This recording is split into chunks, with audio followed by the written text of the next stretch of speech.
It was a gun. I'm not voting. If we want to build our nation. The problem with the Somalians. Just want to experience something else than a black man. Move on, move Can't be like a horse with blinkers. Honestly say, I was about to have sex and then I pulled crap, up. but it's nice. My name is Gerard and I live in Cape Town. And it's a beautiful place to be. My name is Campbell, originally from East London, moved to Cape Town last year. I'm Jamie. I've emigrated from Zimbabwe to South Africa in 2002 and I now live in sunny Cape Town. I'm Charles, I'm from Cape Town, I'm 19 years old and I work in the movie industry.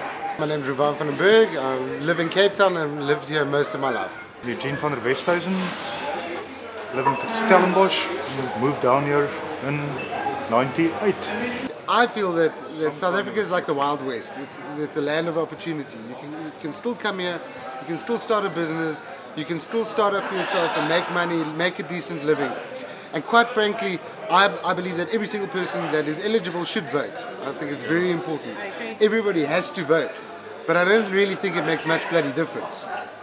At the end of the day, whether it's a Jacob Zuma or a Julius Malema or a Helen Zille at the head of the country for a 4 or 5 year term, I don't think that it makes much difference. The country carries on going. Yes, our international standing might go up and down, but at the end of the day, what it comes down to is us. Yeah. We're the ones that have to get up every morning and go to work and drive on those roads and so if you're driving on a shitty road, phone the council every single time that you drive on that road and make sure that they fix that road. You know what I mean? If you don't pull your own finger, nobody's going to do it for you. And it's exactly the same with the government. The government's there to do stuff. They're there to allocate budgets and make a lot of noise and stuff. But at the end of the day, how do they really affect our lives? They don't really affect. It doesn't worry me who's in Parliament and who's not. I don't even know most of the people in Parliament, you know.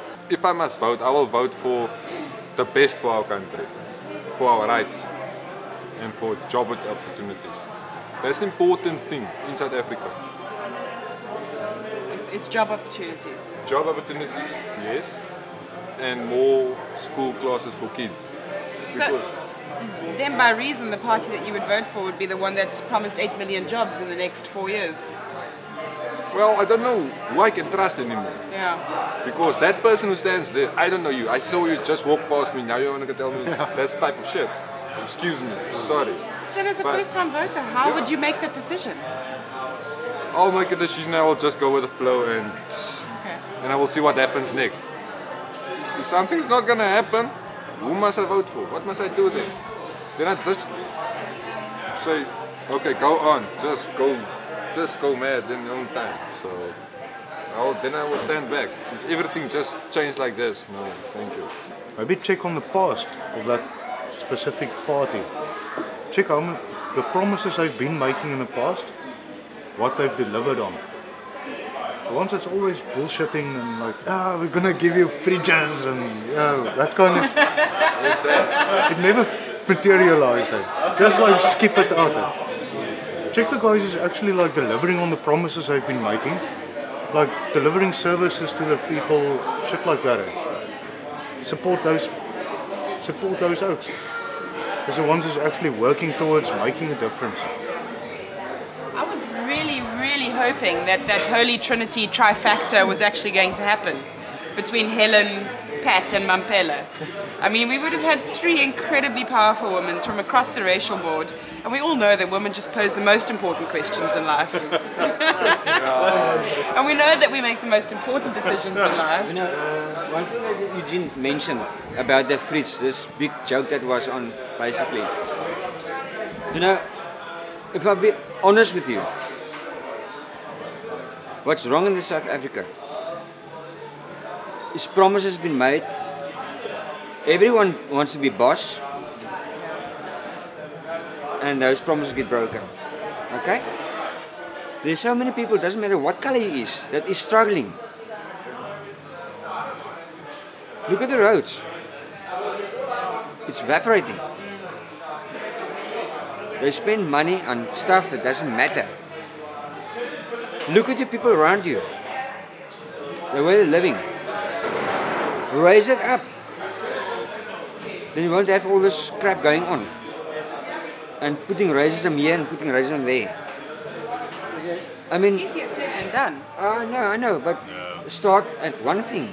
Start looking at the people staying in South Africa. Don't allow other countries people to come in, take the money and send it off to what other country there is. It doesn't get plowed back into South Africa. But in that respect, the money's going to those that are willing to work. Yes, okay. But you get different countries, and it's okay. I'm not gonna elaborate about it. But he opens a shop in South Africa. That money doesn't stay here; it goes over to whatever country it's coming from. That's not right. If you're not willing to put that piece of paper into that ballot box, you have no right to complain about the government, provided you're of age. So, yeah, as a woman, it doesn't deter me from trying to better my situation, trying to better my community, and trying to make a better South Africa for my kids. Because just because of my gender, the same as just because of your race, you shouldn't be disallowed from doing anything that's going to help you out in your life, is my opinion. Well, I suppose my vote counts. It's what I hear, so everyone tells me, you know. I mean, I suppose when I make my decision, coming from Eastern Cape, which is predominantly ANC, and I've moved here to Cape Town, which is predominantly DA, I believe. And me personally, myself, I see the difference, eh? You do? I see the difference like black and white. I promise you, I really do. So now you see colour. Now I see colour. Okay, like day and night. Let's not go black and white, let's go day and night. No, but really, I'll be honest with you, that's like my own personal thing. I mean, I've basically lived in East London my whole life. Well, since 90 whatever, it's ANC run, and you come to Cape Town, and it might have its problems and roads and whatever, but come to Eastern Cape, man. You haven't seen roads until you go to the Eastern Cape. You used to drive on the left, now you drive on what's left. Well, there we go. I mean, 200 k's outside East London, you got the Transkei. Yeah. You know what I mean? You got Mthatha and all the rest, and the roads get even worse. You know, so like that's I say my vote. Personally, I think DA, the side for me has done exceptionally well. Comparing it to where I come from, you know, I've got nothing else to compare it to, but so.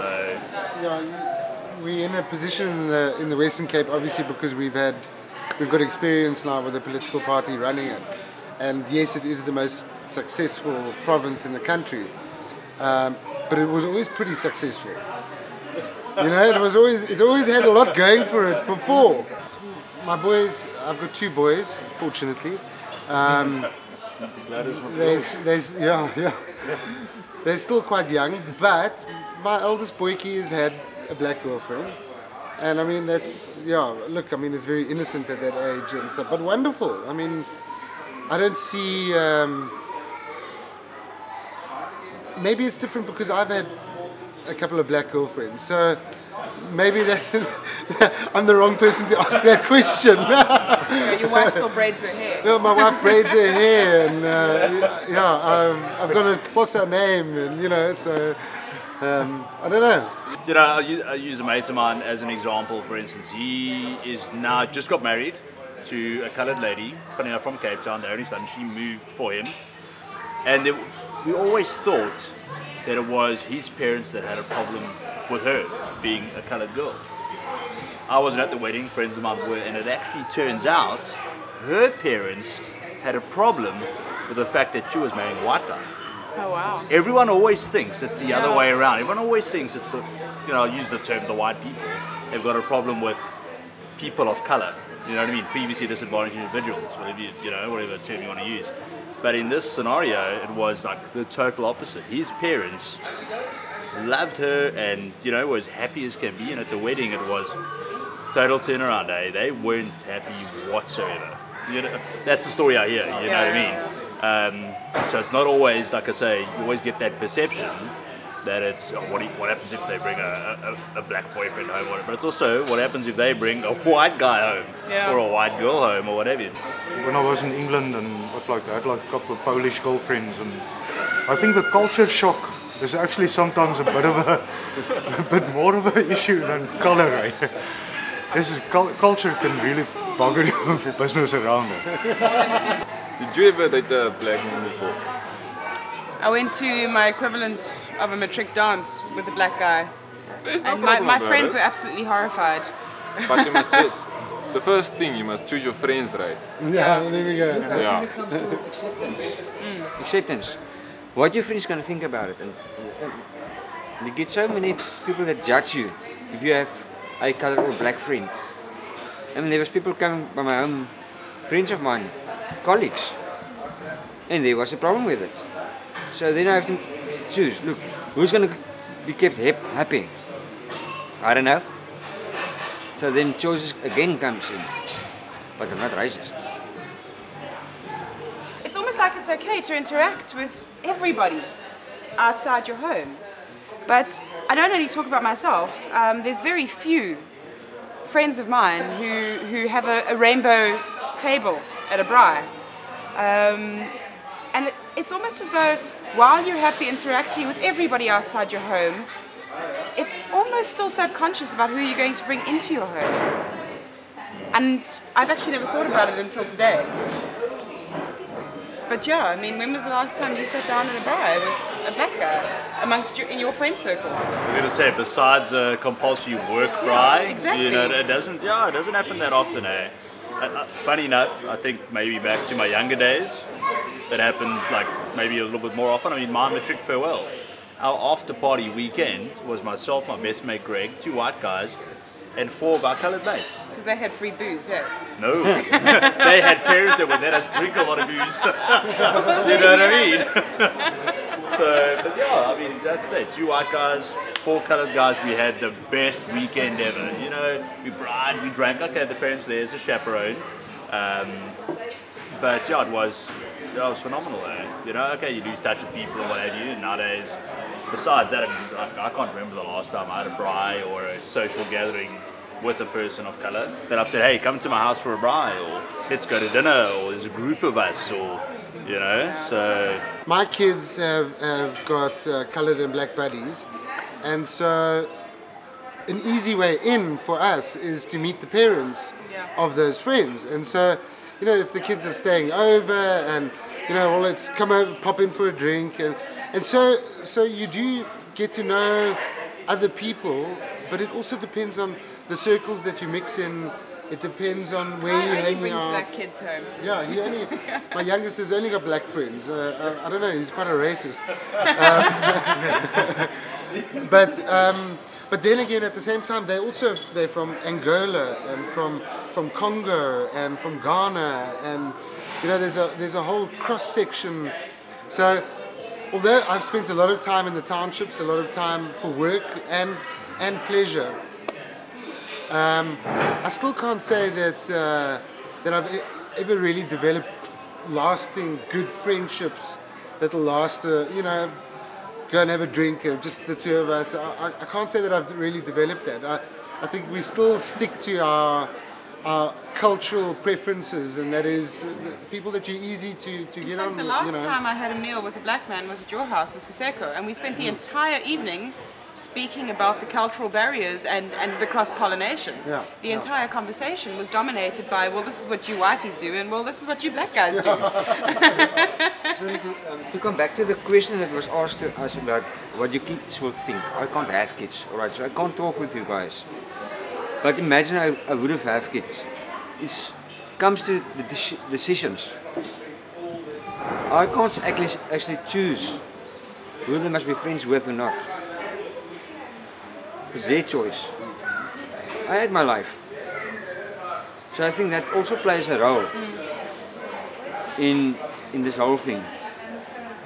My dream is for us to live amongst each other happy. My dream is to have perhaps less conflict with myself, my ex-wife, or my daughter's well-being and contact with her and all the rest of it. My dream is basic. It's to be the best me that I can be, because I know that that's going to benefit my family, my girls, and everyone around me. My dream is to keep everyone happy and safe. My dream, I think, is that my boys will be able to fulfill their dreams in a country that's been able to fulfill its dream. My dream is not to fall into the trap of having children. And, yeah.